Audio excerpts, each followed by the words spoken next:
Hi guys, welcome back to my YouTube channel DU Scholars. So guys, in this video we'll be covering about Unit 1 complete one shot, and Unit 2 is already uploaded on my channel. Playlist is there in the description box. You may check it out and cover the Unit 2 first if you want to. Let's start with Unit 1, talking about introduction and research design. These two topics are there in Unit 1, so we'll be covering these two topics from this sole book. Okay, so let's start. इसमें we will be covering about पहले तो what is business research and its application types and characteristics of a good research. इसके लिए I have also made mnemonics which are there in my notes, so we'll refer to these as well ताकि हमारा जल्दी जल्दी से complete हो जाए. ठीक है, let's start. So basically research का मतलब क्या होता है?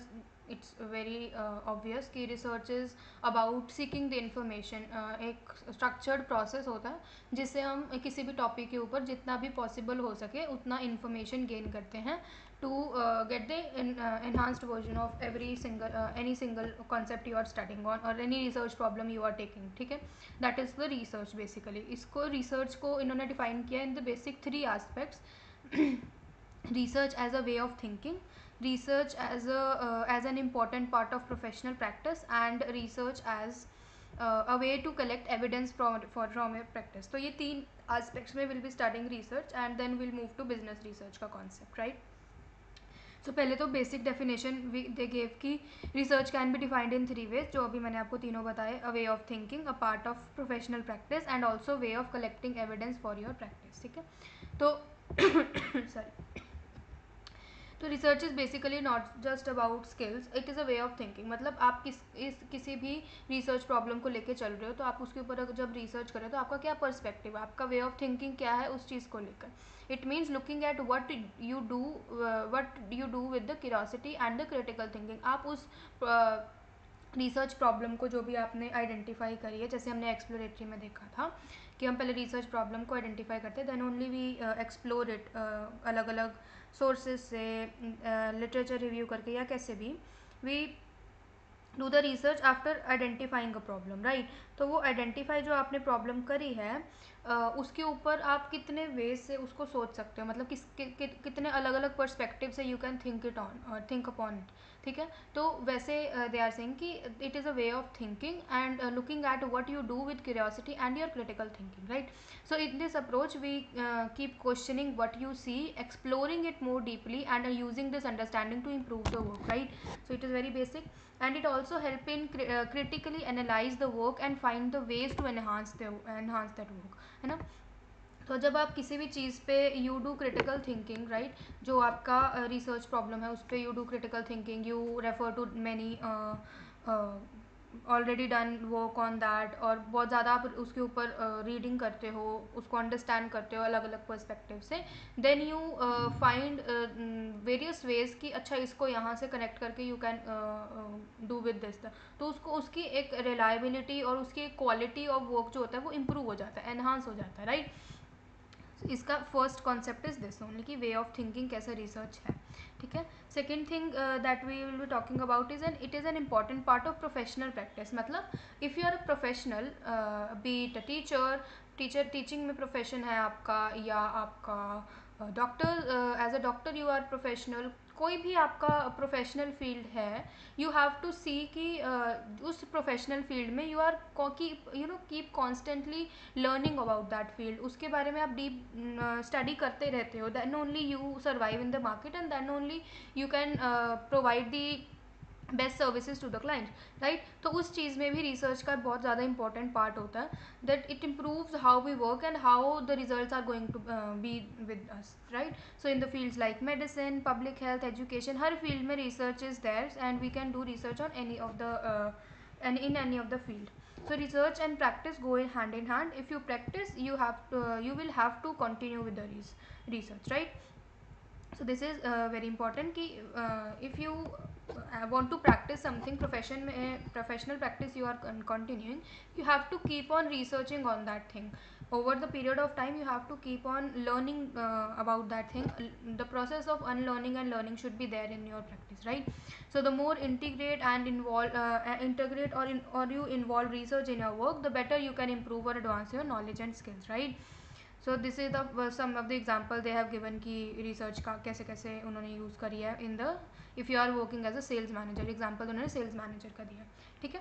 तो एक example ऐसा हो जाएगा. And then third aspect that research focuses on is it is a way to collect the evidence for your practice. Evidence for your practice in the sense that if you are into practice, as a professional practice you are in, then you if you are doing research over the period of time and you know कि इसकी अगर कोई चीज़ है उसका history क्या है, कहाँ से शुरू हुई थी, अब over the period of time आप उसको कहाँ तक स्टडी करके अभी प्रेजेंट में वो कहाँ है, अगर आपको इसके बारे में सब कुछ नॉलेज होगा और आप रिसर्च करते आ रहे हो, आपको सब चीज़ इसके बारे में नॉलेज है, then only you can provide evidence कि अगर कोई आपके वर्क पे क्वेश्चन करता है कि how you are doing that, और मे बी कोई भी out of curiosity asks you, then you have the evidence to prove कि I have done the research on this subject and maybe some concept, तो you have a proof कि अच्छा मैंने ये सारा काम किया था और इसके ऊपर ये सारा valid बैठता है, and this is the evidence of that. Documentary evidence is there, right?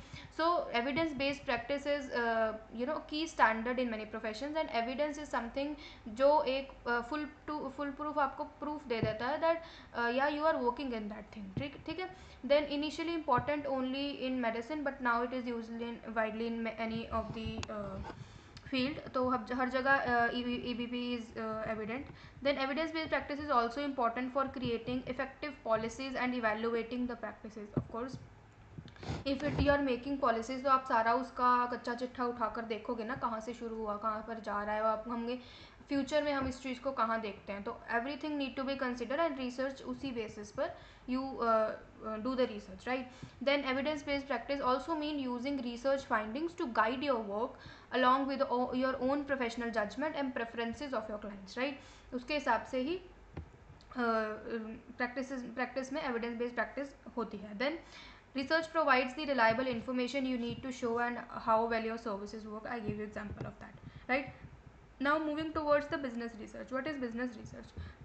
Research in general can be in any of the field, right? जैसे हमने ऊपर बात करी, मेडिसिन में भी हो सकता है, साइकोलॉजी में हो सकता है, सोशल साइंसेज में हो सकता है, वैसे ही बिजनेस में भी हो सकता है. तो अभी तो we are studying business research methodology, right? तो हमने बिजनेस रिसर्च के बारे में बात करनी है, दैट हम रिसर्च का यूज़ करके how we can enhance the efficiency and effectiveness of the businesses, मतलब उनकी डिसीजन मेकिंग को कैसे हम इम्प्रूव कर सकते हैं, that is business research, right?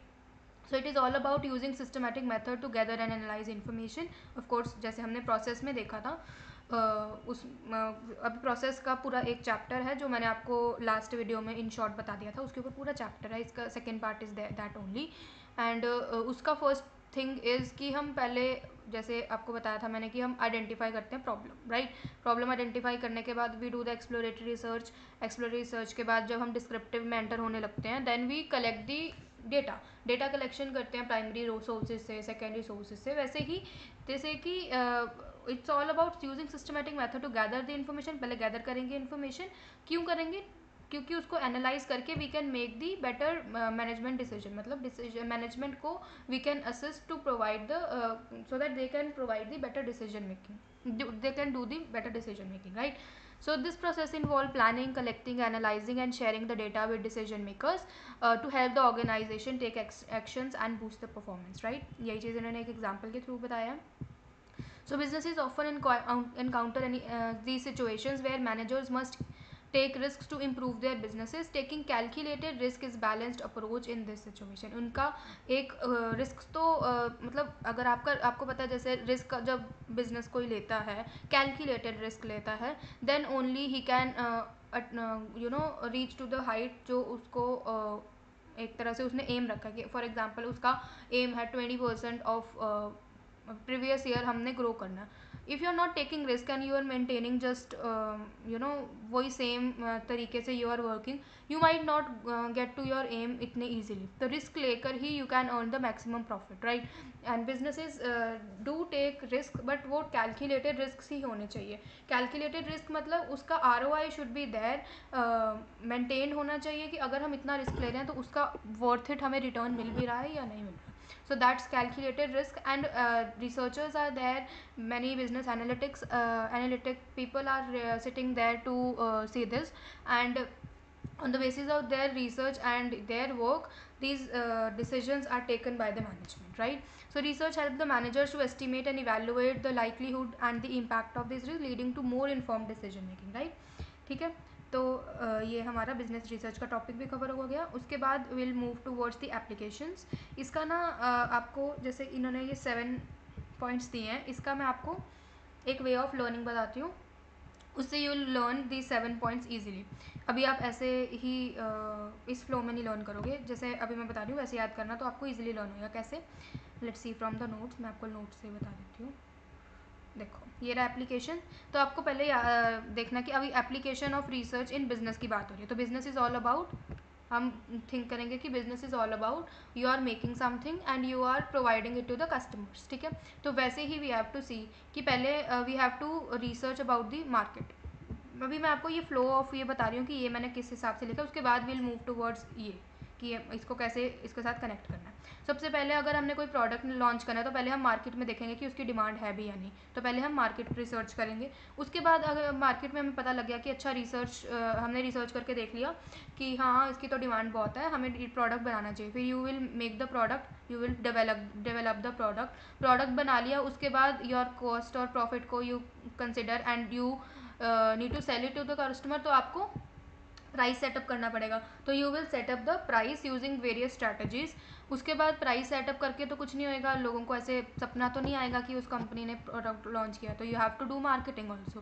तो आपकी मार्केटिंग की efficiency and effectiveness should be on top notch, ताकि आपके कस्टमर सेटिस्फाई हो सके और आपके कस्टमर्स तक ये प्रोडक्ट पहुंच रहा है. उसके बाद मार्केटिंग होगी, आपकी डिमांड आपके प्रोडक्ट की डिमांड बढ़ गई इन द मार्केट, तो फिर आप करोगे सप्लाई, राइट. अभी यहाँ तक हमारी सारी डिमांड की चल रही थी. उसके बाद मार्केटिंग करने के बाद वी विल सप्लाई, मतलब हम सप्लाई चेन को ऑप्टिमाइज करेंगे ताकि हम मैक्सिमम अपने प्रोडक्ट की सेल कर सकें, राइट. उसके बाद ये सब कुछ देख के कॉम्पिटिटर्स आ जाएंगे कि अच्छा इनकी तो सेल ही बहुत ज़्यादा बढ़ रही है. तो कॉम्पिटिटिव एनालिसिस इज़ देयर कि कॉम्पिटिटर्स आएंगे एंड दे विल सी कि क्या मतलब हम कई गैप्स तो नहीं है हम जहाँ पर फुलफिल कर सकें. तो ये सिर्फ लर्न करने का तरीका है, but the point is competitive analysis should be there, is done during the business research. Then उसके बाद विल सी कि एम्प्लॉयज़ आर सेटिस्फाइड कि अच्छा कॉम्पिटिटर्स भी आ रहे हैं फिर भी आर कंपनी स्टैंडिंग स्टिल, है ना. तो उस चीज़ को देख के क्योंकि इनकी सप्लाई इतनी ज़्यादा बढ़ रही है तो उसकी वजह से जो अपना कंपनी है उसका रेवेन्यू बढ़ेगा, उनकी ग्रोथ होगी, तो उस हिसाब से एम्प्लॉयज़ की भी ग्रोथ होगी. तो एम्प्लॉयज़ विल बी सेटिस्फाइड. तो इस फ्लो ऑफ चेन में you will learn the application of research. तो आपको सारे 7 के 7 पॉइंट्स याद रखेंगे. तो एक बार फिर से रिवाइज कर लेते हैं क्या था एप्लीकेशन में. नंबर 1 वॉज मार्केट रिसर्च करेंगे, फिर उसके बाद हम प्रोडक्ट को डेवलप करेंगे. Then will make the pricing strategies on the product we have developed. Then will effectively do the marketing and then supply chain will be optimised and then competitors की entry होती है and then are employees will be satisfied seeing the growth of the company, right. So these are the applications. एक बार book में से भी read कर लेते हैं. सो एप्लीकेशन में research plays an important role in helping the business to make the inform decision. ठीक है, इन्होंने वही बताया. Then the research are applied in various aspects of businesses. कौन कौन से? पहले तो मार्केट, हर आस्पेक्ट जो भी बिजनेस का नंबर 1 फेज से लेके एंड तक होता है, research is there in every aspect, right. तो वही चीज़ मैंने आपको अभी बताई भी. पहले तो मार्केट रिसर्च में क्या कहाँ यूज़ होता है? Business is use research to understand the customer. उनका टेस्ट क्या है, मार्केट को समझने के लिए रिसर्च करनी पड़ती है. It is very obvious. This research could lead to introduction of any of the new product, potentially related product, और जिससे वजह से हमारी जो कंपनी की सेल है वो बढ़ेगी एंड कस्टमर सेटिस्फैक्शन भी बढ़ेगी, राइट. तो मार्केट रिसर्च में नंबर 1 यूज़ होता है बिजनेस रिसर्च का. Number 2 product development. प्रोडक्ट कैसे डेवलप करना है, उसमें हम रिसर्च करेंगे कि अच्छा जो ऑलरेडी मार्केट में प्लेयर्स हैं उनका क्या प्रोडक्ट है, हम उस पर क्या इम्प्रूव करके या उनसे कैसे स्टैंड आउट होकर मार्केट में आ सकते हैं ताकि हमारा प्रोडक्ट दूसरों से बेटर लगे, राइट। तो research is crucial for business when developing the new product. Research provides insights into into customers preferences and needs। उस कस्टमर्स बेस कस्टमर्स को बेस रख के ही if you are studying the customers needs and preferences उनको base रख कर ही you can develop the new product, right. So which can guide the design features on new product, जैसे भी आपने डिज़ाइन करना है, राइट। ये एग्जाम्पल इन्होंने साथ साथ दिया है। If the research show that they struggle, मतलब इन्होंने एग्जाम्पल लिया स्मार्टफोन्स का, तो स्मार्टफोन मैन्युफैक्चर का, they might be might use the focus group to test the new features before launching the new. अब ये फोकस ग्रुप्स क्या है, ये मैंने इसीलिए आपको यूनिट 2 पहले कराया था क्योंकि इसमें ना ये आपस में रिलेटेड है। अगर आप यूनिट 2 पहले कर लोगे आपको 1 ईजी हो जाएगा। इवन 3 में भी around 20 to 30% is unit 2 only, जो हमने फोकस ग्रुप ऑब्जर्वेशन ये सब कुछ देखा है। These are the part of primary and secondary data collection method. So unit 3 is data collection method, तो उसमें भी around 20 to 30% is already covered. इसलिए मैंने आपको यूनिट 2 पहले कराया कि आपको ऑलमोस्ट तीनों यूनिट्स का थोड़ा थोड़ा पोर्शन कवर हो जाएगा और आपको रिलेट करने में ईजी रहेगा, ठीक है। तो यूनिट 2 की वीडियो इज़ वेरी इंपॉर्टेंट, मैंने पूरे डिटेल में समझाया, you should refer to that as well, right.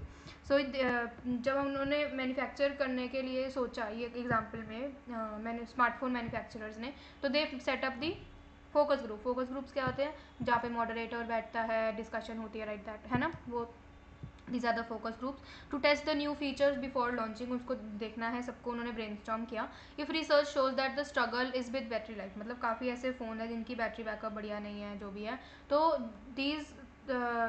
These manufacturer will think कि अच्छा हमारा फोकस बैटरी लाइफ पे हो ताकि हमारी सेल बढ़ सके। तो the company might prioritise developing long lasting battery life in the phones for the next release, right. So this is product development में कैसे यूज़ होता है। Then third was are pricing strategies, right. पहले हम pricing उसी flow से बता रही हूँ मैं आपको।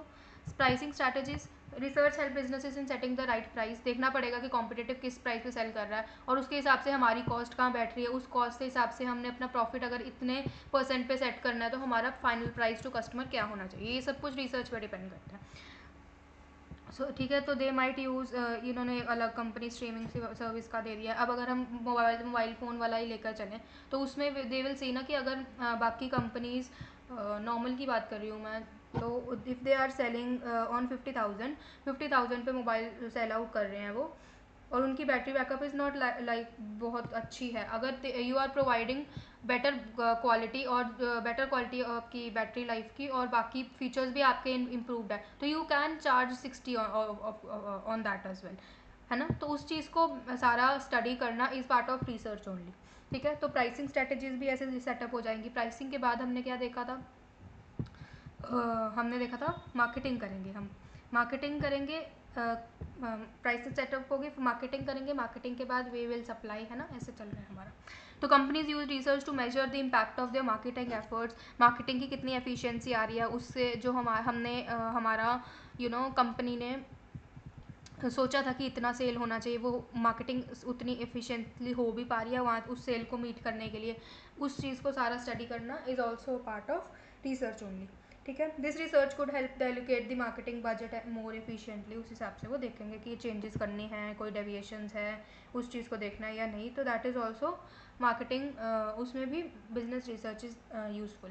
देन सप्लाई चेन करेंगे, सप्लाई चेन ऑप्टिमाइज़ करेंगे कि किस मेथड से your supply should be made to the customer. Research मतलब आपको अगर मैन्युफैक्चरर हो, आप रिटेलर्स को दे रहे हो, कौन से पार्ट ऑफ इंडिया या फिर अगर आप ग्लोबल कंपनी हो तो कौन से पार्ट ऑफ वर्ल्ड में you should be giving more supply, ताकि उसकी डिमांड फुलफिल हो सके, उस एरिया की डिमांड फुलफिल हो सके। Research improve the operations and a manufacturing company might study their supply chain to identify the bottlenecks, मतलब जहाँ कम है वहाँ पर, जहाँ आपकी डिमांड कम है वहाँ पर उस हिसाब से सप्लाई देना, एंड जहाँ पर आपकी डिमांड ज़्यादा है वहाँ पर सप्लाई ज़्यादा देना, दैट इज़ योर ऑपरेशंस का part. And supply chain optimise करना जिसको ही कहते हैं। वो कैसे पता चलेगा, if you are researching and you are studying over the period of time कि कहाँ पे कौन सा गुड्स का कैसे सेल हो रहा है, right. So this could lead to changes in the suppliers or the shipping methods, reducing cost and improving the efficiency, ठीक है। सप्लाई कर दिया, उसके बाद सप्लाई करके कॉम्पिटिटर्स आएंगे, तो कॉम्पिटिटिव एनालिसिस देखेंगे।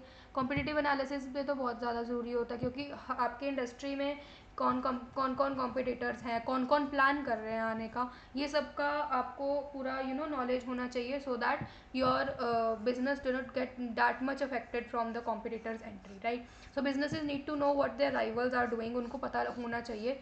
सो they have to whether they have to introduce a new product, और आपको अगर वो कॉम्पिटिटर्स आपके प्राइस रिड्यूस करने के प्लानिंग कर रहे हैं तो आपको भी करना चाहिए या नहीं करना चाहिए, आप उस चीज़ को कैसे फेस करोगे, that everything is covered in competitive analysis, right. Last में will talk about employee satisfaction. Employee satisfaction में क्या आएगा, research help the companies to improve their work environment, and for example a tech company might conduct anonymous surveys to gauge the employee satisfaction. मतलब employees का क्या perspective है towards the company, that is also important because employees are the heart of the company. उनके बिना तो company can't work, right.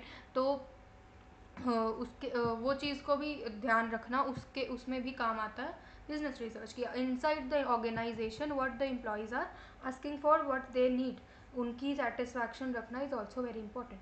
तो उस चीज़ को स्टडी करना is also a part of business research, right. So ये आई होप आपको एप्लीकेशन समझ आ गई होगी, and it question can be asked from this topic as well. It is important applications of research in the business, ठीक है. Now talking about types of research. Types of research basically 5 categories में है, मतलब 5 broad categories है, उसके अंदर काफ़ी researches हैं. मैं आपको पहले इसमें से बताती हूँ थोड़ा थोड़ा, फिर विल मूव टूवर्ड्स दी आगे इन अंडरस्टैंडिंग वाला पोर्शन. ओके. सो सबसे पहले तो अगर हम एप्लीकेशन और यूज़ की बात करें तो एप्लीकेशन और यूज़ के हिसाब से ये दो होती हैं research, that is applied research and fundamental research. अब ये दोनों क्या होती हैं, अब पहले फंडामेंटल समझो. एप्लीकेशन और यूज़ के हिसाब से रिसर्च, फंडामेंटल रिसर्च का मतलब होता है व्हेन यू आर, जैसे एक्सप्लोरेटरी में हमने समझा था, you are just getting the information of the subject or the topic of study, उसको जस्ट समझना इन the theory only, that is called fundamental research. Basic research के बारे में, मतलब उसको थ्योरी में सब कुछ समझ लेना. Application is not there in the fundamental. अब उसी थ्योरी को when you apply in the real world scenarios, that is applied research, right. I think मैंने इसमें चार्ट ही लिखा है, yes chart is there in the notes. इसमें मैं आपको आगे बताऊंगी सारे इसका एक्सप्लेनेशन एग्जैक्ट क्या है, बट अभी आप ऊपर ऊपर से जो इसके कीवर्ड्स है वो समझ लो, उसके बाद विल मूव टू वर्ड्स की इसके एग्जैक्ट अंडरस्टैंडिंग क्या है, मतलब इसका एग्जैक्ट कंटेंट क्या है, right. Second broad category is time frame. Time frame के बेसिस पे कैसे रिसर्च होती है, रिसर्च के टाइप्स क्या होते हैं. First is longitudinal and then is cross sectional. अब क्रॉस सेक्शनल मैंने आपको ये दोनों पिछले वीडियो में भी बताई थी.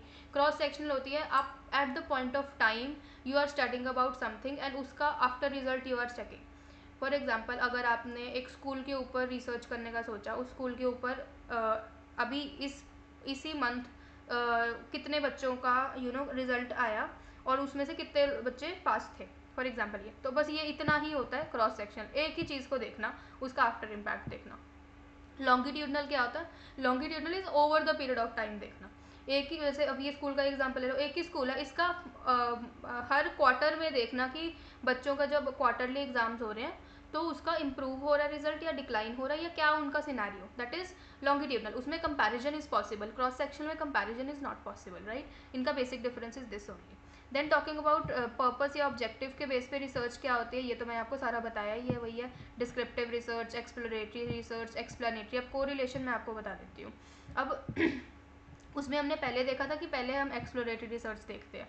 एक्सप्लोरेटरी रिसर्च क्या होता है कि हम सब्जेक्ट मैटर को स्टडी कर रहे हैं, उससे मैक्सिमम इन्फॉर्मेशन गैदर कर रहे हैं ताकि वी कैन सी कि ये जो सब्जेक्ट मैटर है इस पर रिसर्च करना वर्थ इट है भी या नहीं, राइट. एक्सप्लोरेटरी में हम ये सब कुछ देखते हैं, फिर हम डिसाइड कर लेते हैं कि हाँ हमने रिसर्च करना है. फिर वी मूव टूवर्ड्स डिस्क्रिप्टिव, कि जो हमने क्वालिटेटिव डेटा सारा एक्सप्लोरेटरी में इकट्ठा किया है, then we converted into descriptive data, and then we study the trends on the descriptive, की जो ऑलरेडी डेटा हमारे पास है उस पर वी स्टडी द ट्रेंड की क्या वो बताना क्या चाहता है, what's happening in that data, है ना. तो डिस्क्रिप्टिव में हमने ये देखा था.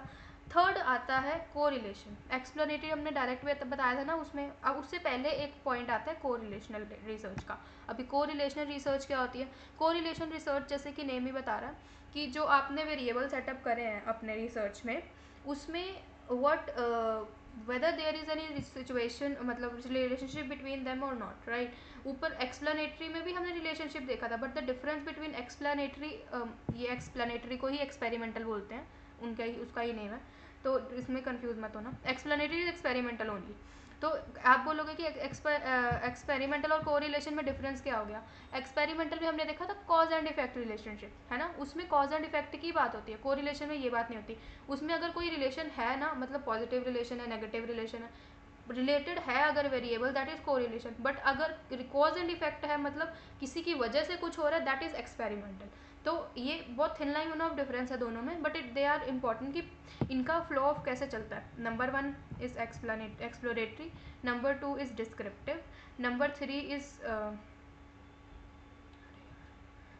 Is correlation and number 4 is explanatory और एक्सपेरिमेंटल. ठीक है, तो ये ऐसे है.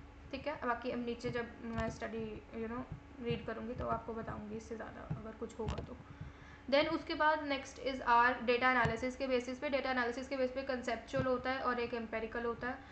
सिंपल है ये, कॉन्सेप्ट पे जाना और उसको एम्पेरिकली स्टडी करना, जैसे कि हमने एप्लीकेशन एंड यूज़ में देखा था, मोर और लेस दे आर सिमिलर.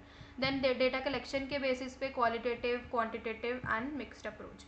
ठीक है, ये क्या होता है क्वालिटेटिव, जैसे कि नेम ही बता रहा है कि क्वालिटेटिव मतलब जिसमें नंबर्स इन्वॉल्व नहीं है. क्वालिटेटिव बिहेवियर्स को स्टडी करना, पीपल के रिएक्शंस को स्टडी करना, that is qualitative data. Then quantitative is data जहाँ पर आपका नंबर्स इन्वॉल्व है, स्टैटिस्टिकल मेथड्स इन्वॉल्व है. एंड मिक्स्ड मेथड मतलब जहाँ पे आप मिक्स ऑफ बोथ कर रहे हो, क्वालिटेटिव एंड क्वांटिटेटिव का दोनों का यूज़ कर रहे हो, दैट इज़ मिक्स्ड. ठीक है, तो बेसिक आइडिया तो टाइप्स ऑफ रिसर्च का ये है, बाकी विल सी नीचे. ओके, सो पहले basis on the basis of time frame देख लेते हैं. Cross sectional. So cross sectional is basically like a photograph. जब आप फोटोग्राफ कैप्चर करते हो तो that on that very moment, आप उसी एक मोमेंट का टाइम पीरियड पे फोटोग्राफ क्लिक करते हो, that is at present what's happening, that is cross sectional research. At present what's happening, and we cannot do comparison in this kind of thing in cross sectional data, and we cannot tell about the trends and changes. We only understand the current state of affairs कि अभी at present क्या हो रहा है. ठीक है, इसमें हम over the period of time कुछ नहीं देखते. बट अगर हम वहीं टाइम लैप्स की बात करें, टाइम लैप्स में क्या होता है, वीडियो ले लो या टाइम लैप्स ले लो, over the period of time we see कि क्या हो रहा है on that subject matter, right. तो over the period of time we see and comparison is possible in longitudinal research. ठीक है, यही चीज़ इन्होंने यहाँ बोली, that same group of people पे over the extended period of time taking the multiple things along way. ठीक है, then it is more complex and it is often more expensive than the cross sectional one. They can be affected by big changes in the societies and people's life and all that. ठीक है, so in summary cross sectional research gives you a clear picture of single movement, while longitudinal gives you understanding, helps you to understand the changes and the trends over the period of time. ठीक है, so these both are important of course, depending on what your research questions or research problems are. ठीक है, next is are basis of purpose और the objective. ये आपको मैंने बता दिया है. डिस्क्रिप्टिव, ये everything that is it is covered in the last video. Exploratory, ये लो कोरिलेशन में देख लो, it is all about figuring out if two things are connected somehow. Connection है उन दोनों में या नहीं, बस ये देखना. इसमें रिलेशन ही देखते हैं सिर्फ, इसमें cause and effect relation, cause and effect नहीं होता, सिर्फ रिलेशन होता है. कॉज एंड इफेक्ट मतलब डिपेंडेंसी आ जाती है, इसमें डिपेंडेंसी नहीं आती. ठीक है, it is just saying that maybe two things are connected or maybe not. If they are, it might be worth digging deeper to find out why. Why is explanatory or experimental. ठीक है, so this research explanatory is extension of correlation. The main goal of this research is to clarify why and how of that relationship that we identified in correlation वाला. ठीक है, sorry. So explanatory result is usually concerned with cause and effect relationship. यही चीज़ इनका keyword है. तो ये चीज़ तीनों हो गई. उसके बाद if we talk about use and application, basics and basic और fundamental and applied. So basic और fundamental is exploring new ideas just for the sake of understanding, समझने के लिए. जैसे हमने एक्सप्लोरेटरी में देखा था, that is only the thing. The main goal is learning something new even if does not have the immediate real world application. सिर्फ समझना, थ्योरी समझना. अप्लाइड, जो आपने थ्योरी समझी है, that you apply in the real world scenario to make the decision or used in the process of decision making, right. So using them to solve, you are taking the knowledge and methods from the basic basic से आपने methods और जो भी आपने understanding ली, and then using them to solve the actual problem और inform the decision making, you do that is the applied research. ठीक है. The purpose of this research is to gather information that can be used to make the change or solve the practical problem encountered by the businesses or the society. ठीक है. This is on the basis of use. Then collection और method के basis पे qualitative and quantitative are there. Qualitative में three other types of qualitative research are there. First is phenomenology. Phenomenology is basically studying how people experience about something. मतलब experience को study करना is what phenomenology talk about. जिसमें example दिया जैसे how people feel when they give compliments to them, when someone gives compliment to them, or how people feel when they shop online. So experience को understand करना qualitative terms में is phenomenology. Second is ethnography. Ethnography is basically कि जैसे ethno is related to ethnicity, right? जो हमें पता ही है. Ethnicity is मतलब culture को understand करना.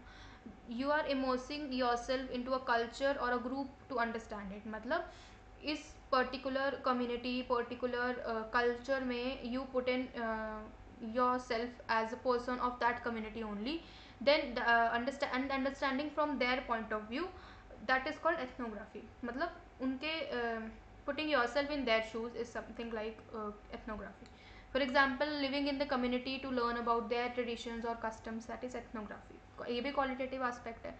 Then is case studies. Case studies मतलब आपको पता ही है कि कोई भी सिनेरियो देना, उनके ऊपर रिसर्च करना on a closely basis. The looking closely at one example and understanding it completely is your case study, right?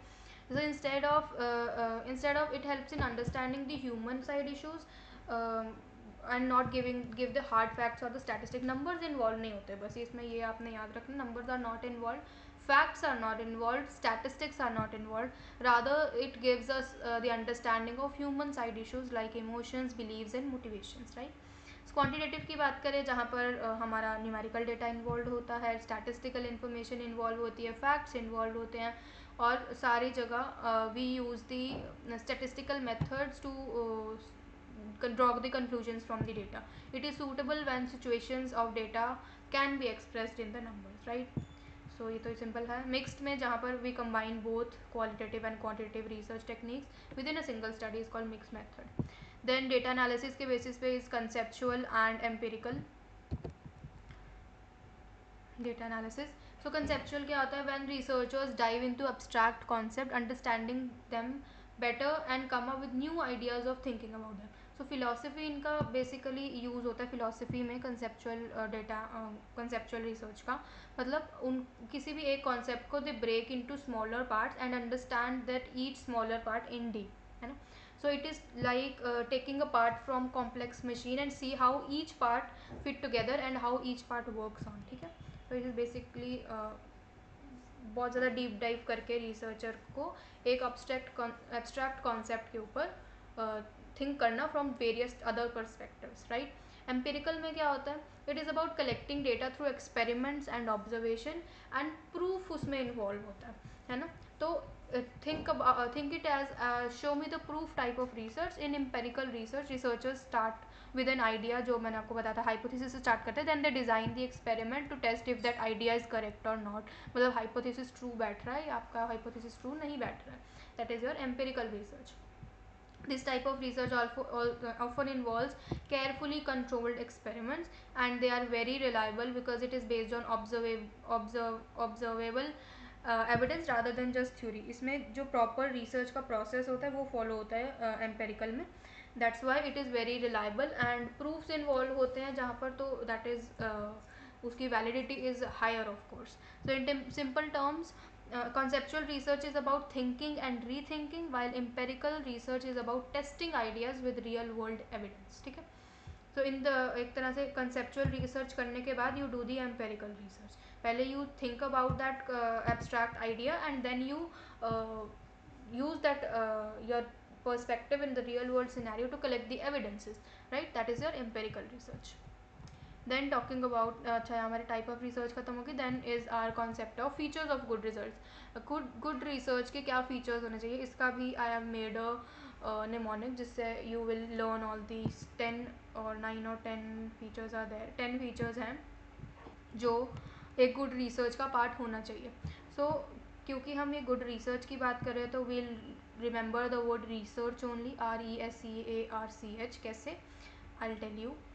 देखो, ये देखो, रिसर्च हम याद रखेंगे, R इज़ रियल, और रियल जो बात करता है नोवेलिटी, नोवेलिटी इज़ मतलब न्यू आइडियाज़ होने चाहिए, रेपिटेटिव कॉन्सेप्ट्स, रेपिटेटिव टॉपिक्स के ऊपर रिसर्च नहीं होनी चाहिए जिसका कोई सेंस नहीं बनता, right.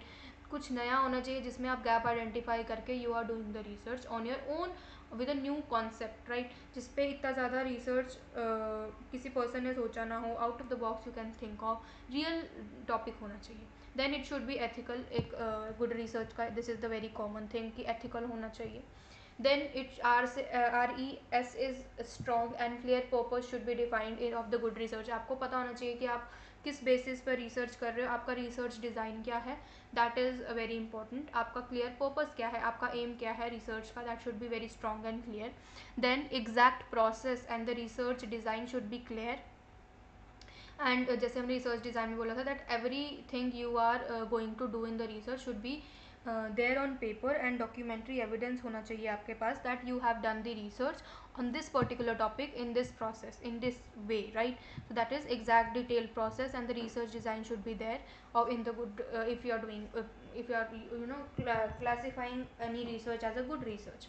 Then A is for adequate analysis, जो भी आपने रिसर्च डिज़ाइन में अपना मेथड चूज़ किया है, डेटा कलेक्ट किया है, कुछ भी किया है, उसके बाद जो एनालिसिस आप कर रहे हो that should B adequate and that should B complete, so that the results, the conclusions you are going to draw from that is reliable and you can generalize them as well.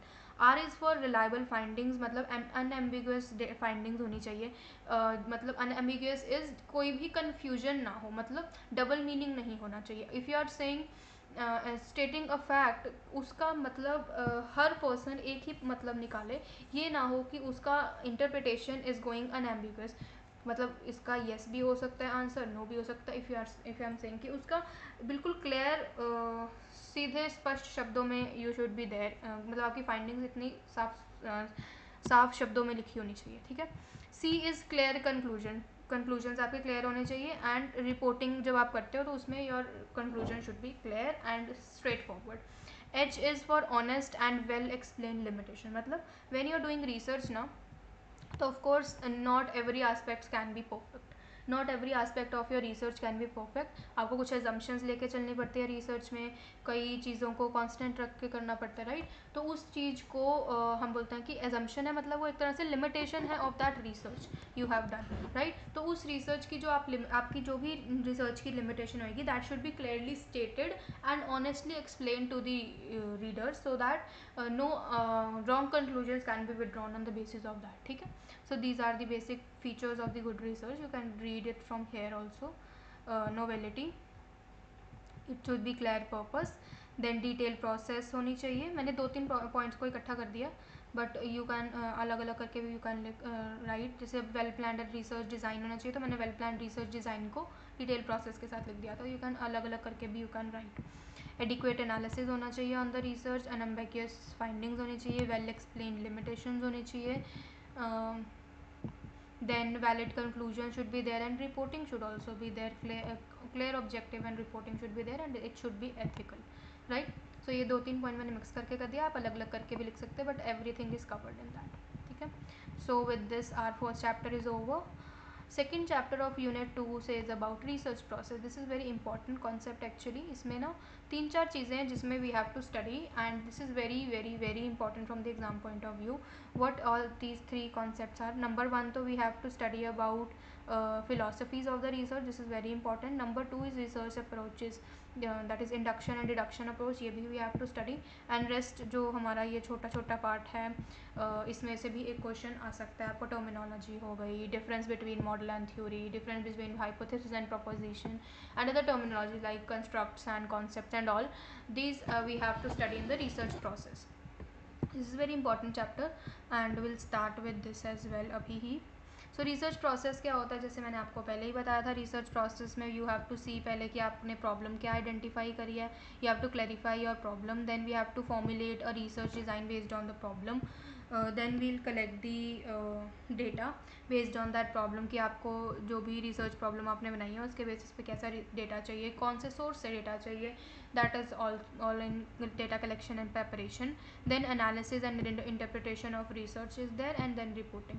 This is basically all 5 units of your exam syllabus only. Clarifying problem is that we are studying abhi. Then research design we have already done unit 2 में. Unit 3 is about collection of data, जिसमें will see कि कौन कौन से methods होते हैं of data collection या उनके वेज क्या होते हैं, उनके advantages, limitations and all that. Then we'll do data analysis and interpretation of results, मतलब हाइपोथेसिस टेस्टिंग एंड अलग अलग टेस्ट लगा के उस पर एनालिसिस करना is your unit 5 and unit 4. Unit 5 is about report writing, जिसमें will talk about citation, bibliography and all this concepts. तो वो these एक तरह से research process is all your unit, all the units of your syllabus only. ठीक है. सो ये एक रिसर्च प्रोसेस का बेसिक आइडिया है. देन इसको एक एक चीज़, एक एक पॉइंट को they have explained in detail. I will cover फटाफट से क्योंकि ये छोटा सा ही पोर्शन है, बस इसमें थोड़ी थोड़ी चीज़ें हैं जो आपने याद रखनी है. तो clarifying the research problem and refining the research question, मतलब आपको देखना है कि कौन सा ऐसा पॉइंट है, ऐसा कौन सा गैप आइडेंटिफाई आपने किया है जो वर्थ द रिसर्च है, वर्थ योर रिसोर्सेज है, वर्थ योर टाइम है, कि मतलब वो वैलिड है आप अगर उस पर रिसर्च करोगे, राइट. तो why it is important to identify such, because उसमें आपको आपके रिसोर्सेज यूज़ होने वाले, right. There will be the allocation of your valuable resources like time, personal, financial resources, सब कुछ आपका लगने वाला है. आपका टाइम लगने वाला है, आपके सारे रिसोर्सेज लगने वाले हैं. तो इट इज़ इम्पॉर्टेंट कि जो आप टॉपिक्स पिकअप कर रहे हो for your research, it is worth the research. ठीक है. तो उसके बाद वी सी कि अगर रिसर्च आप कैसे स्टार्ट करते हो, तो सबसे पहले we enter into the concept of management research question hierarchy. ये क्या होती है? अब जैसे ये जो मैंने आपको यहाँ पे पिरामिड बना के दिखाया है, ये पिरामिड है.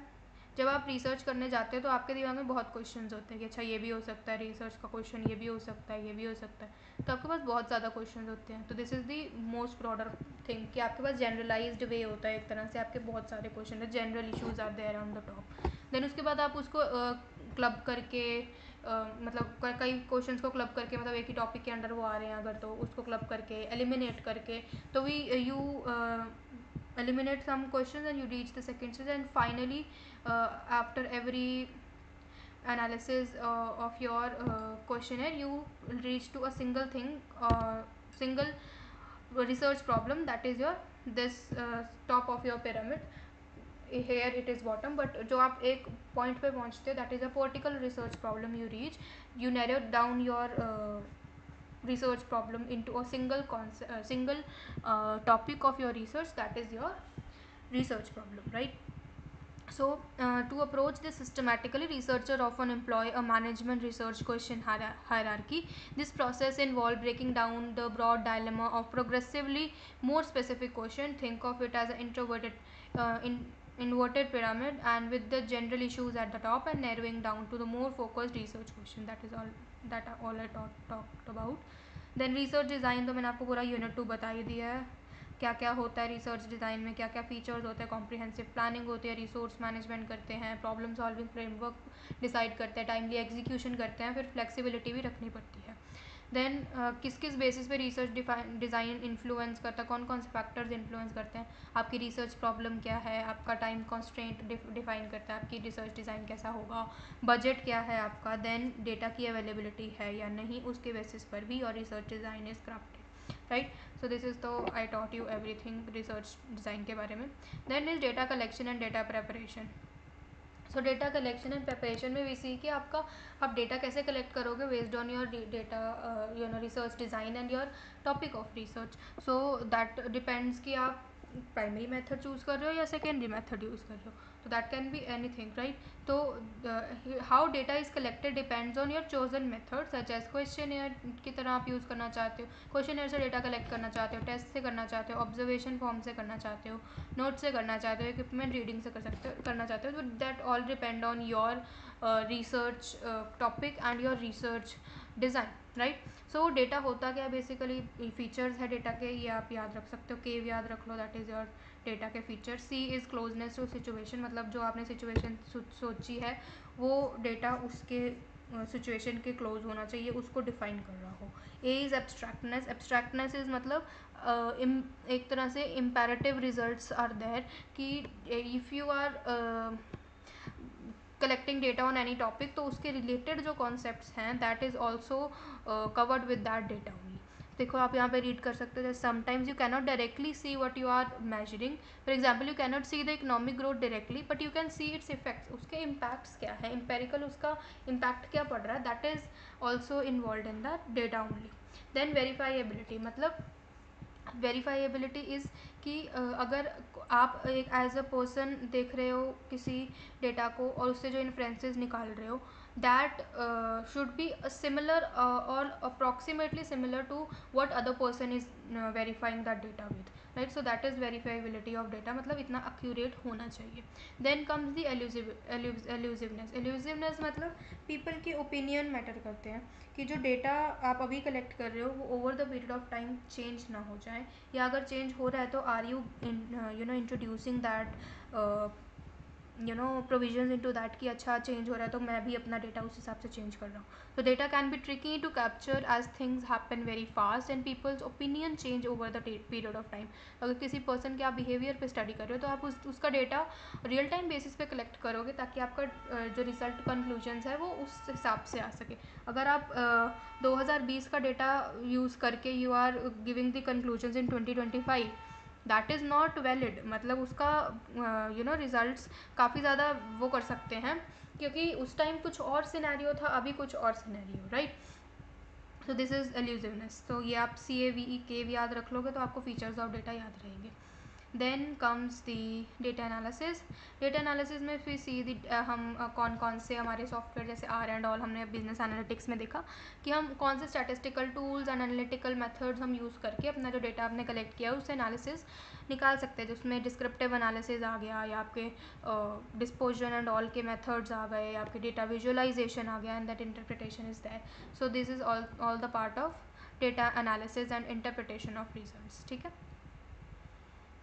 We examine the results and the results are then compared to draw the conclusions, and then decisions are made on dependent on that conclusion. So there are limitations and implications of research are also there, so that should be clearly defined in that only, ठीक है। Then comes the report writing and the presentation, जो आपने conclusions बनाए हैं उसकी we write the report and we present it.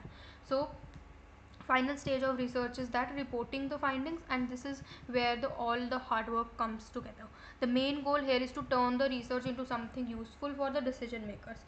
तो अगर एक चीज़ के लिए तो you are doing the research, ऐसा तो है नहीं, तो you are जनरली सारे चीज़ को कंसिडर करके you generalise the report, right. तो मतलब अगर वो एक सिनेरियो किसी एक के लिए आ रहा है तो किसी और के लिए भी आ सकता है, तो वो किसी और के लिए भी वैलिड रहे रिपोर्ट रिसर्च, तो दैट इज़ थिंग कि आपको वो रिपोर्ट की फॉर्म में मेंशन करनी पड़ती है। तो that is the final stage of doing the research.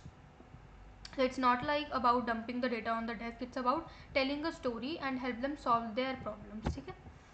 So this is report writing.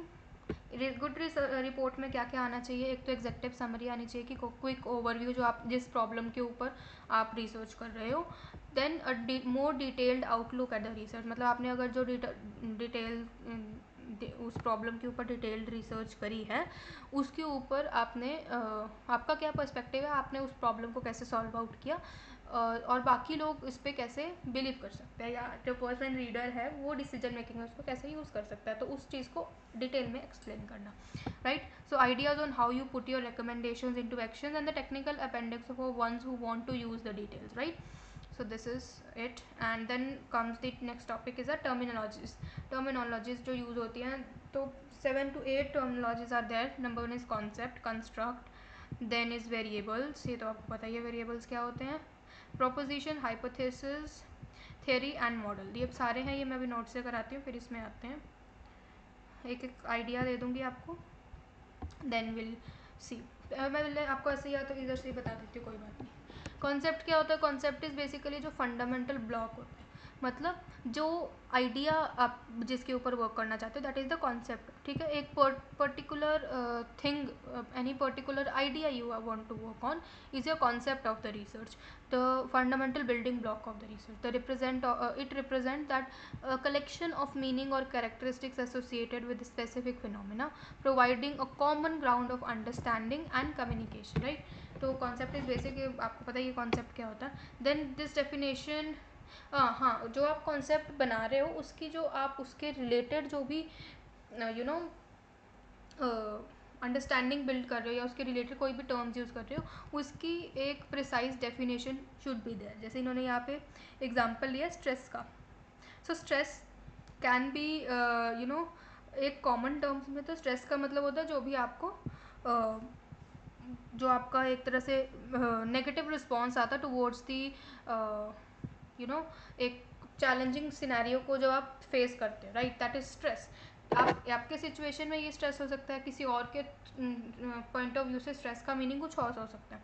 तो उस चीज़ को जैसे स्ट्रेस का ही है तो उस चीज़ को एक प्रिसाइज डेफिनेशन देना कि आप कौन से स्ट्रेस की बात कर रहे हो in particular, that is your that should be there in the research, so that ambiguity नहीं होनी चाहिए from the researcher's point of view as well as from the reader's point of view कि they both are on the same page. This definition, अगर हम definition दे देते हैं तो it helps in avoiding the ambiguity and ensure that all the parties involved in the research share the common understanding, मतलब वो दोनों same page पे हैं and flawed conclusions are not drawn with that, ठीक है. So to further define this concept, the researchers often use operational definitions. They specify how the concept will be measured and observed. तो उसको define करना is अलग thing. So concept is basically that thing only, right? Then आगे construct. Construct क्या होता है जब हम concepts को एक इकट्ठा करके एक ब्रॉडर कॉन्सेप्ट ब्रॉडर टर्म में डिफाइन करते हैं, दैट इज़ कंस्ट्रक्ट. अब देखो जैसे पर्सनैलिटी है. अब पर्सनैलिटी एक कॉन्सेप्ट नहीं है क्योंकि इसके अंदर काफ़ी ज़्यादा अलग अलग थिंग्स होती है जिसको मिला के we can say it is a personality. जैसे अगर कोई पर्सन एक्सट्रोवर्ट है, कोई पर्सन है वो काइंड है, चेयरफुल है, is in these three are the personality traits of someone, right. अगर इस चीज़ को वी से कि ये कॉन्सेप्ट है तो that is not the thing. इन तीनों को मिला के one thing is constructing, that is personality, right? So this whole concept of combining concepts is called construct. So either भी जैसे मैंने लिखा है concept 1 2, जितने भी concept you add on they form to make a construct. So constructs are more complex ideas formed by combining multiple concepts. Constructs cannot be directly observed but they are inferred from the observable phenomena. So personality का example आपको मैंने दे दिया, वैसे ही constructs form होते हैं. So job employee engagement might be encompassed with concept. अब employee engagement क्या है, ये construct है. इसके अंदर क्या क्या involve होता है, include होता है. job satisfaction हो सकता है, commitment हो सकती है, discretionary effort हो सकता है, and the intention of the employee to stay with the company is also part of this construct, ठीक है. So that is the concept of concept and the construct, right. उसके बाद आ गया वेरिएबल्स. वेरिएबल्स तो आपको पता है क्या होता है. वेरिएबल्स हमने बिजनेस एनालिटिक्स में भी बहुत अच्छे से किया था जब हमने आर समझा था, that anything that keeps on changing its value, that is variables. Then इसके काफ़ी एग्जांपल्स हैं. The first is are dichotomous variable जिसकी only 2 variables values are possible. मतलब या तो मतलब जैसे हम कोई क्वेश्चन पूछते हैं in the form, Google form का एग्जांपल ले लो, तो उसमें if you are asking a question and उसका आंसर यू वांट कि येस या नो में ही हो या ट्रू या फॉल्स में ही हो, ओनली मतलब दो options are available, that is your dichotomous variable. और क्या होते हैं वेरिएबल के types is a discrete and continuous variable. Discrete variable क्या होते हैं, दैट इज़ जब हम एग्जांपल ले लो रेटिंग स्केल का, दैट इज़ डिस्क्रीट वेरिएबल. तो एक आपको स्केल दे दिया है 1 to 5 का, तो वो आपको डिस्क्रीट वैल्यूज़ बता दी कि 1 2 3 4 5 है, इसमें से ही चूज़ करना, that is discrete variable. But continuous variable क्या होता है, कंटिन्यूस वेरिएबल में भी प्रोवाइड द रेंजेस, मतलब 0 से 5 तक कितना भी हो सकता है, कितना भी हो सकता है इन द सेंस कि 0.5 भी हो सकता है, 1.5 1.8 कितनी भी वैल्यू जा सकती है. उसमें हमारा ये भी इन्वॉल्व होता है कि हमने एक चीज़ ही मतलब सिर्फ हमने डिस्क्रीट वेरिएबल दिया था तो उसमें हमने 1 2 3 4 5 दिया था, उसमें we didn't provide any middle का, मतलब डेसिमल वाला is not, this was not included in the discrete, but continuous में decimals can be included. So that is the thing. Rating scale का example is for discrete. And अगर हम income ranges किसी से बात करें तो इनकम रेंजेस अगर किसी की हम पूछ रहे हैं तो that is the example of continuous variable, है ना. 0 to 5 लाख बोल दिया, 5 से 10 लाख बोल दिया, दिस उसके बीच वाले जितने भी होंगे that is continuous variable. Okay. Then is dependent and independent. ये तो बहुत सिंपल है. डिपेंडेंट वेरिएबल होता है जो इंडिपेंडेंट इज इंडिपेंडेंट वेरिएबल, और जो उसका इम्पैक्ट से इफेक्ट हो रहा है that is the dependent variable. Then comes the moderating variable. Moderating variables क्या होते हैं? सो मॉडरेटिंग वेरिएबल्स होते हैं that alter the effect of X and Y, that is a dependent and independent variable. जो dependent और independent variable का originally impact आना चाहिए, जब मॉडरेटिंग वेरिएबल एंटर हो जाता है तो उनके जो रिलेशनशिप है, जो उनका इम्पैक्ट है, वो किसी ना किसी तरह इम्पैक्ट हो जाता है, कुछ डिफरेंस आ जाता है, मतलब ऑल्टर हो जाता है, चेंज हो जाता है.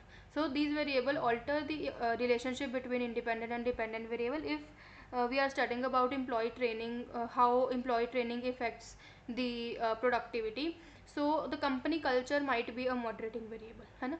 तो अगर हम सिर्फ यहाँ तक देखें कि एम्प्लॉय ट्रेनिंग अफेक्ट्स दी प्रोडक्टिविटी, तो यहाँ तो हम यही बोल सकते हैं इतना ही कि अगर एम्प्लॉय को ट्रेन अच्छे से किया जाएगा देन इट्स हिज और her productivity will be better.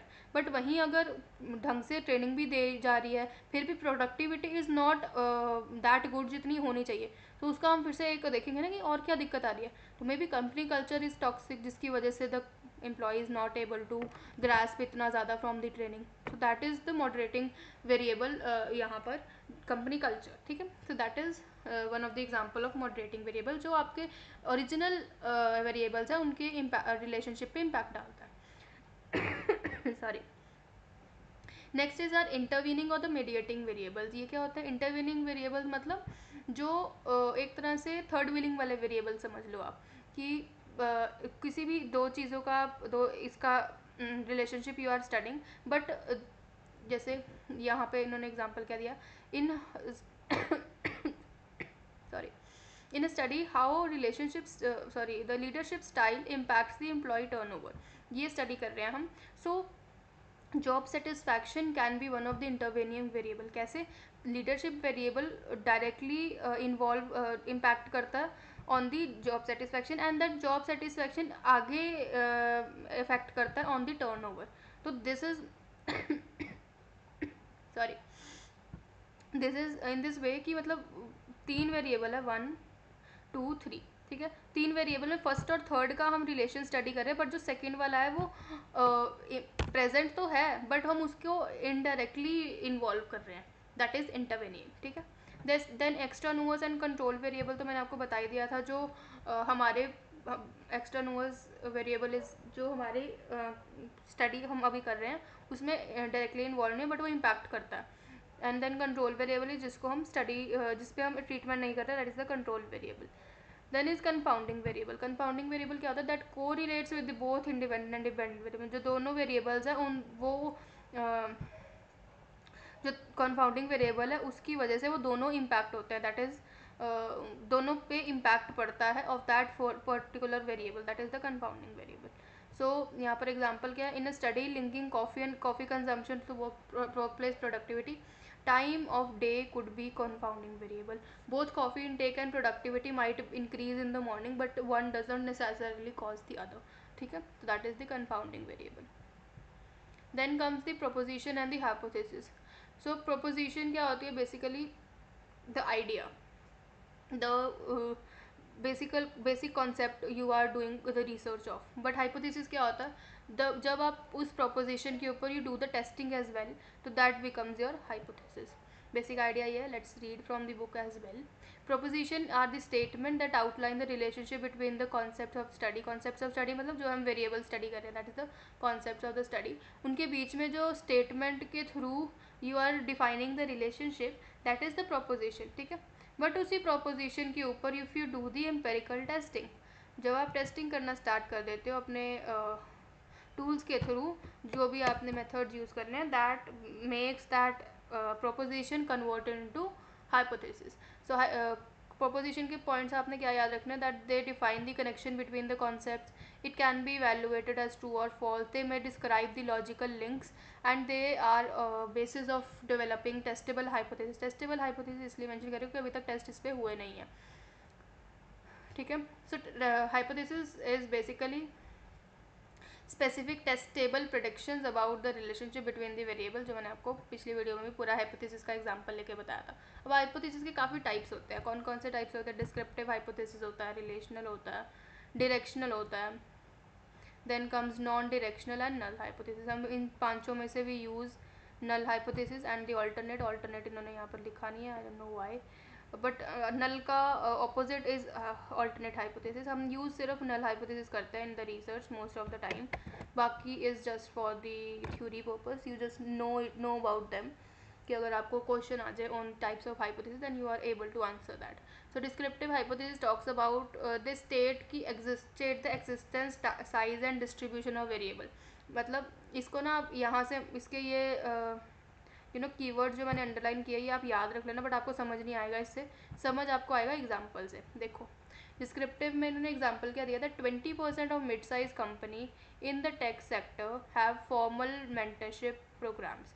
मतलब जो 20% मिड साइज कंपनी है, टेक सेक्टर के अंदर जो 20% मिड साइज कंपनी है वो फॉर्मल मेंटरशिप प्रोग्राम हेल्ड करते हैं, ठीक है। तो इन्होंने ये सिर्फ एक स्टेटमेंट दे दिया, this is the descriptive hypothesis. Relational क्या है, रिलेशनल इन द सेंस कि आप रिलेशनशिप बता रहे हो विद इन 2 और मोर वेरिएबल्स। अब यहाँ पर कोई 2 वेरिएबल थोड़ी ना, इन्होंने एक स्टेटमेंट दे दिया बस कि कंपनी है उनके इतने % कंपनी है, इतना वो प्रोग्राम मेंटरशिप प्रोग्राम रखते हैं, इसमें कोई रिलेशनशिप तो है ही नहीं, डायरेक्ट सिर्फ एक स्टेटमेंट है। रिलेशनल में देखो उन्होंने बता दिया relationship, there is a relationship between companies investment and employee training and its annual growth. यहाँ पे 2 आ गए ना वेरिएबल्स, रिलेशनशिप डिफाइन हो रहा है किसमें एम्प्लॉय ट्रेनिंग एंड इन्वेस्टमेंट में, companies investment, employ training and annual revenue growth, इन दोनों में रिलेशनशिप डिफाइन हो रहा है, that is relational hypothesis. Then directional में दे स्पेसिफाई द नेचर और the direction of the relation. मतलब अब यहाँ पे तो सिर्फ इन्होंने बताया रिलेशनशिप है, अब कौन सा रिलेशनशिप है, पॉजिटिव है नेगेटिव है, दैट इज नॉट क्लियर। इस चीज़ को क्लियर करने के लिए व्हेन दे डिफाइन दी वे, मतलब उनका डायरेक्शन बताते हैं, दैट इज डायरेक्शनल। अब इन्होंने बता दिया कि increasing customer service hours will lead to higher customer satisfaction. अब इन्होंने डायरेक्ट बता दिया ना कि इनका पॉजिटिव रिलेशनशिप है, डायरेक्शन बता दी, दैट इज डायरेक्शनल हाइपोथेसिस। उसके बाद है non directional, there is a difference between job satisfaction and remote and in office employees. इन्होंने बता दिया कि डायरेक्शन नहीं बताई, बिना डायरेक्शन के रिलेशनशिप डिफाइन कर दिया। सो नॉन डायरेक्शनल और ऊपर वाला कौन सा था, रिलेशनल, ये ऑलमोस्ट सेम ही है, मतलब ये डायरेक्शंस नहीं बताते बट उन दोनों वेरिएबल्स के बीच में डिफरेंस बता देते हैं, मतलब वो बता देते हैं कि रिलेशन है या नहीं। Then comes in null hypothesis, जो बताता है कि कोई रिलेशनशिप नहीं है, there is no relationship in there. तो हम नल हाइपोथेसिस मैंने क्यों बोला यूज़ करते हैं, हम नल हाइपोथेसिस डिफाइन करते हैं सपोजिंग वी एज्यूम कि जो हम दोनों कॉन्सेप्ट स्टडी कर रहे हैं of the research problem, we provide the null hypothesis that कि उन दोनों में कोई रिलेशन नहीं है।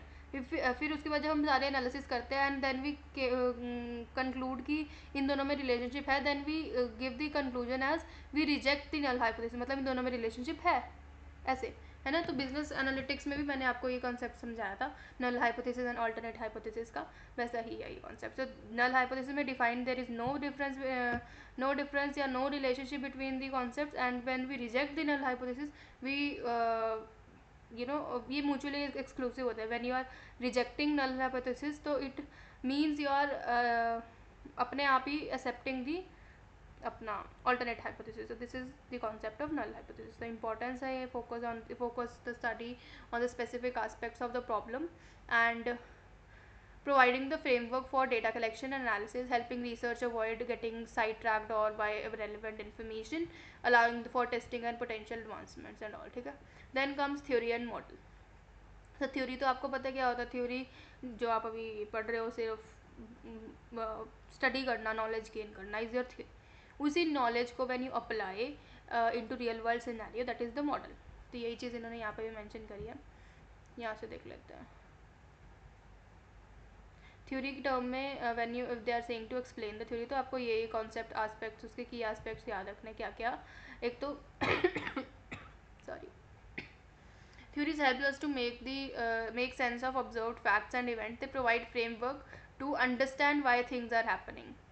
Just understand it. Understand पे focus रखना. Then predictive capability. Theories not only explain past and present but also allows to anticipate future outcome under specific condition. सिर्फ बताते हैं, करते नहीं हैं. करना is in model. अब इसको ना आप ऐसे भी याद रख सकते हो, जैसे हम sorry, I am really sorry, जैसे हम साइंस में पढ़ते थे, छोटे बच्चों छोटे होते अपने स्कूल में, कि जब हम थ्योरी पढ़ते थे साइंस की, जैसे हमने थ्योरी पढ़ी कि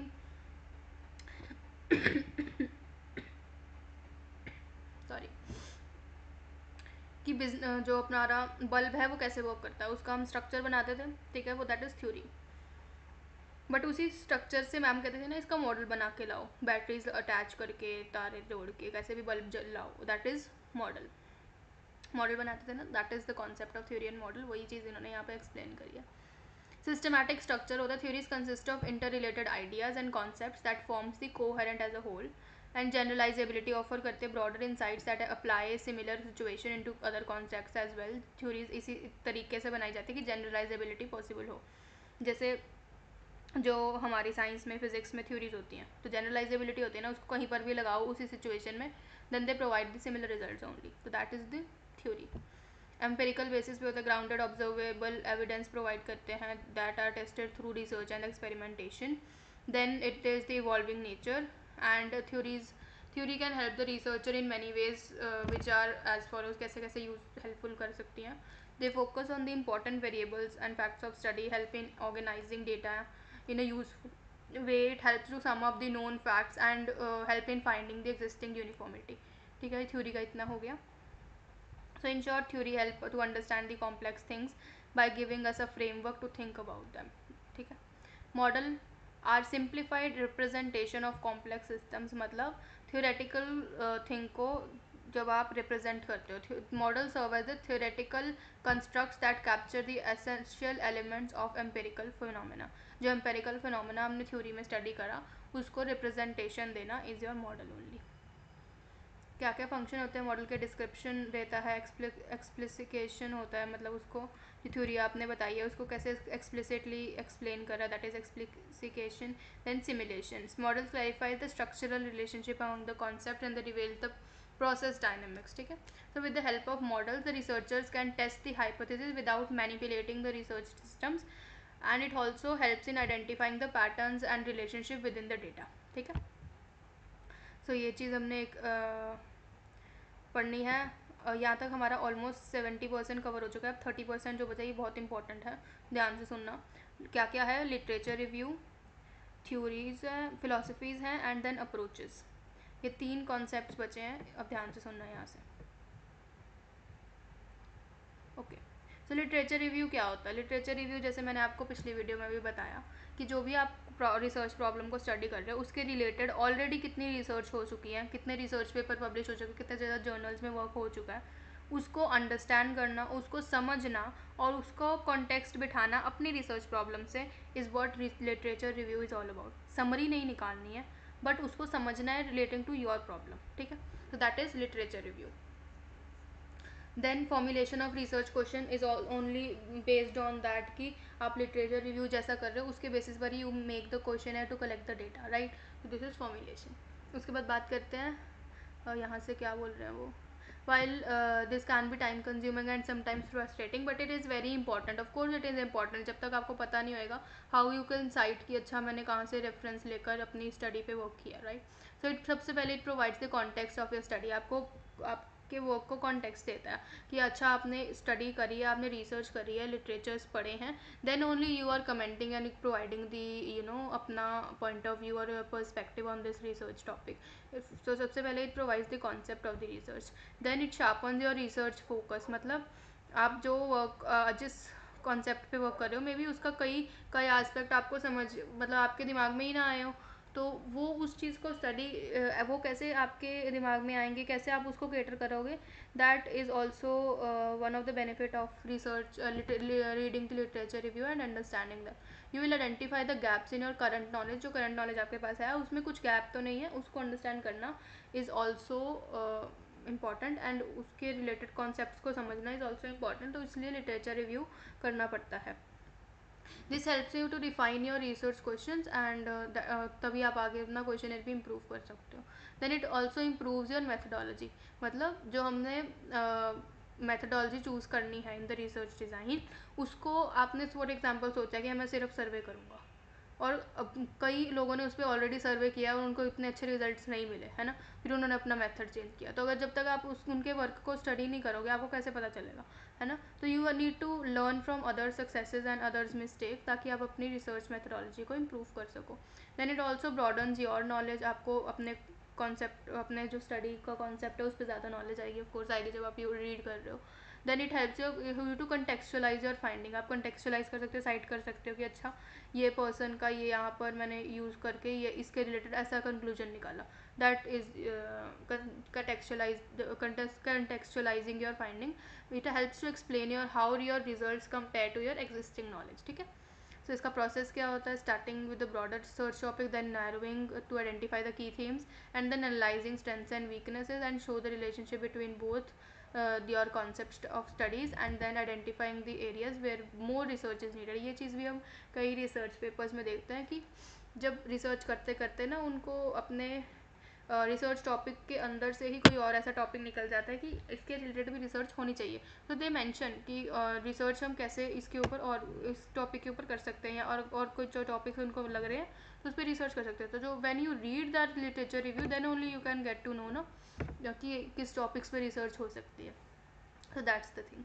So it is critical analysis that tells a story about the state of knowledge in your field and sets the stage for your own research contribution। सबसे पहले रिसर्च करने का सबसे बेसिक काम ही ये होता है कि आपको लिटरेचर रिव्यू पढ़ने पड़ता है, उसके बेसिस पर you form the hypothesis and then बाकी सारा प्रोसेस होता है, ठीक है।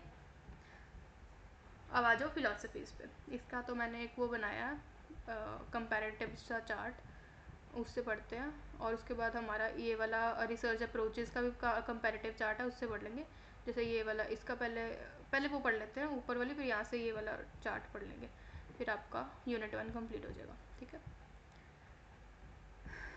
Research process is done, terminologies आपको बता दी, ये रही फिलोसफीज़ का चार्ट, ये रहा। सो फिलोसफीज़ क्या होती है, मतलब फिलोसफीज़ बेसिकली आप किस पर्सपेक्टिव से you are conducting the research, मतलब आपका पॉइंट ऑफ व्यू क्या है रिसर्च कंडक्ट करने का। तो इसमें 3 फिलोसफीज़ आती है। Number 1 is positivism, number 2 is realism, and number 3 is interpretivism. अभी इसका मतलब सामने से पता तो लग रहा है क्या क्या है, बट मैं आपको बताती हूँ क्या क्या है। पॉजिटिविज्म मतलब जो ऑलरेडी है उसको as a positive impact, optimistic point of view से देख के चलना और उस पर ही रिसर्च करना। पॉजिटिविज्म में we don't think about giving our own opinions, अपना ओपिनियन हम नहीं देते हैं, जो ऑलरेडी एग्जिस्ट करता है उसको ही स्टडी करके we give the conclusion, we don't give our opinion.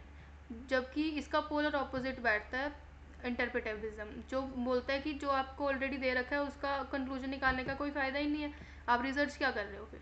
उनका पर्सपेक्टिव है, बल्कि ऐसा कुछ नहीं हो, मतलब हो भी सकता है, नहीं भी हो सकता है, it depends on the construct और depend on the researcher how they are doing, right.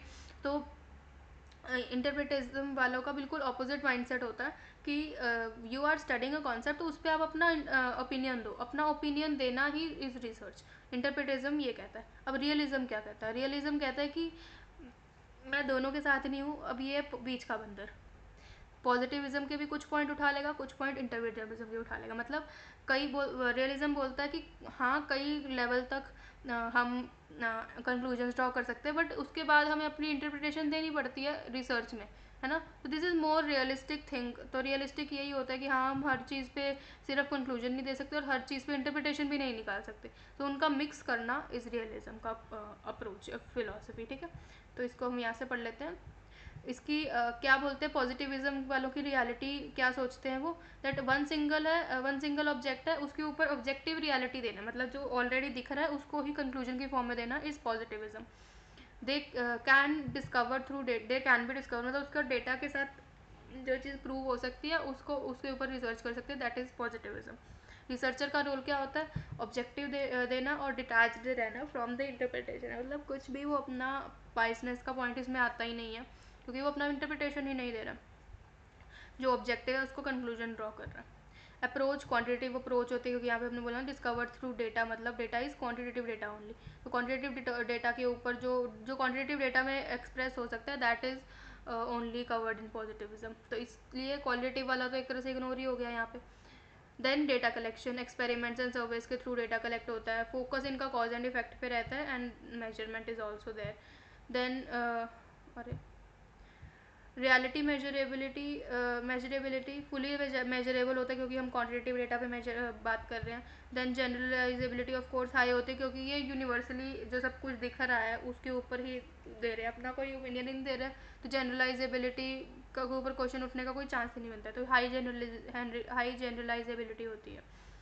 of generally they are used in scientific and statistical studies जो ऑलरेडी अवेलेबल है इन द नेचर एंड उसके ऊपर स्टडी करना इस positivism का part. Example is does X cause Y, cause and effect relationship बताते हैं। उसके बाद आ गया इंटरप्रिटिज्म की बात करें, तो रियलिटी इज सोशली कंस्ट्रक्टेड, मतलब अपने ओपिनियंस पे कंस्ट्रक्ट करना इज रियलिटी को, that is interpretivism. Truth varies from person to person, इसमें बाइस का बहुत ज़्यादा रोल आ जाता है क्योंकि हर पर्सन की पर्सपेक्टिव अलग होता है एंड उसके बेसिस पे उनके कंक्लूजन अलग हो सकते हैं। रिसर्चर का role is deep, they are deeply involve in that and they try to understand the meaning of that construct. अब यहाँ पर ऑब्जेक्टिव एंड डिटैच्ड, मतलब researcher is detached from the topic जो ऑलरेडी गिवन है, facts and figures के ऊपर ही और she is working, so that is why the researcher is detached and objectively it is working. But interpretivism में researcher is deeply involve and subjectively work करता है वो, इट ही और she tries to understand the deep meaning from that concept of study, right. Then इसकी approach qualitative approach होती है, उसमें ज़रूरी नहीं है सारा numbers involved हो, qualitatively research is highly involved. Then interviews and focus groups ज़्यादा involved होते हैं, understanding lively experiences is ज़्यादा prevalent in interpretism के part में। Then it is not always measurable क्योंकि हम क्वालिटेटिव रिसर्च ज़्यादातर करते हैं as when we are doing from the perspective of interpretivism. Then the generalizability is low क्योंकि हर पर्सन का ओपिनियंस की बात हो रही है तो डिफरेंट हो सकता है, तो इसमें जनरलाइजेबिलिटी नहीं आ सकती जितनी हाई जनरलाइजेबिलिटी पॉजिटिविज्म में आ सकती है। They are generally use in psychology, sociology, education and culture जिसमें ओपिनियंस पर ही बात होती है। देन एग्जाम्पल्स क्या है, what does X mean to people involve, मतलब अब हैप्पीनेस की definition can be different to, मतलब can be changing from person to person, right. हर पर्सन के लिए हैप्पीनेस, हर पर्सन के लिए सक्सेस का मीनिंग डिफरेंट हो सकता है, दैट इज इंटरप्रेटिविज्म का एग्जाम्पल है ना। तो ये वन ऑफ द एग्जाम्पल है। तो what does X mean to people are involve, तो ये क्वालिटेटिव एस्पेक्ट बता देता है। अब रियलिज्म की बात करें जो ज़्यादातर यूज भी होता है, दैट रियलिटी एग्जिस्ट, मतलब पॉजिटिविज्म का पार्ट आ गया, but it is also complex and layered, मतलब उसको हम अंडरस्टैंड भी नहीं कर सकते इतने ज़्यादा, अंडरस्टैंड कर भी सकते हैं इतनी ज़्यादा अंडरस्टैंडिंग नहीं भी कर सकते। तो that is where mix of positivism and interpretivism lies, that is realism. This can be understood but not fully captured, उसको हम समझ तो सकते हैं बट इतने अच्छे से भी नहीं समझ सकते, सो दोनों का मिक्स चलेगा यहाँ पे। So, to some extent, researchers are involved and they try to uncover the reality. Mixed methods are used, quantitative and qualitative methods are used, surveys, interviews, observations, सब कुछ use हो सकता है यहाँ पर. Then the focus is sorry. So the focus is here is to understanding the hidden structures and the context of this thing, and they can be partially measured क्योंकि हम quantitative and qualitative both methods use कर रहे हैं, तो दे can B partially measured. Moderate generalisability possible है क्योंकि कई part जो हम रियलिटी बेसिस पे कर रहे हैं उस पर हम जनरलाइजेबिलिटी कर सकते हैं, बट जिन पे हम अपना ओपिनियन दे रहे हैं उस पर हम जनरलाइजेबिलिटी नहीं कर सकते, तो general patterns are moderate in there.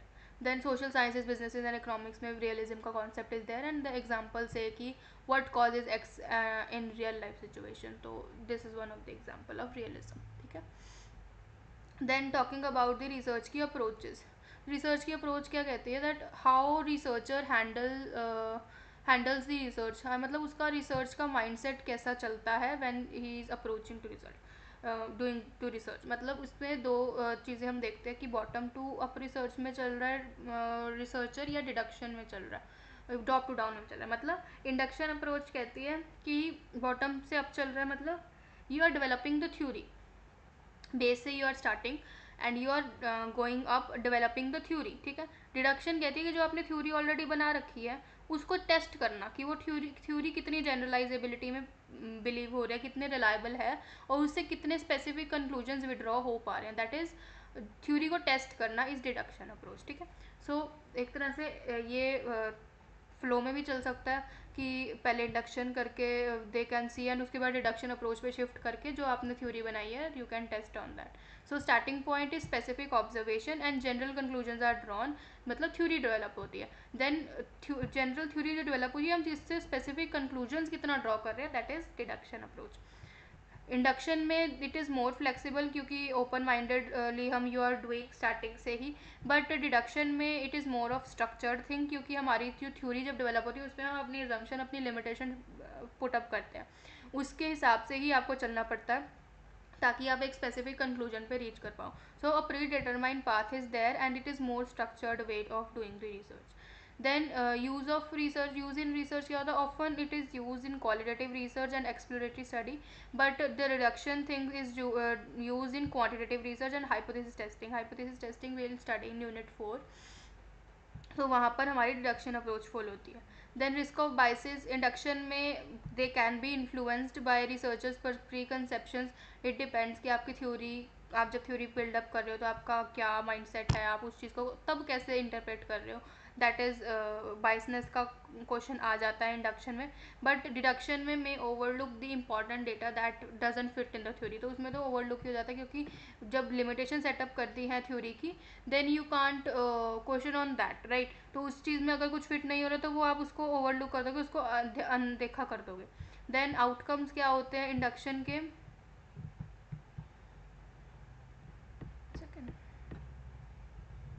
outcomes is general they it generates the theory and then deduction में they test the existing theory, ये चीज़ तो मैंने आपको बता दी, ठीक है। एंड जब हम दोनों अप्रोचेस को साथ में लेके चलते हैं उसको हम बोलते हैं abductive reasoning. It allows for a more comprehensive understanding of research problem, ठीक है। तो थोड़ा थोड़ा डेवलप करना थ्योरी को from the existing theories only, that is your abduction reasoning, ठीक है। So with this our unit 1 is complete, and I will share the notes with you once they are completed for all the units. 3 units के already बन चुके हैं, अब 2 units के रह गए हैं। then I will share the link with you most probably by tomorrow evening, and you can have the access from there.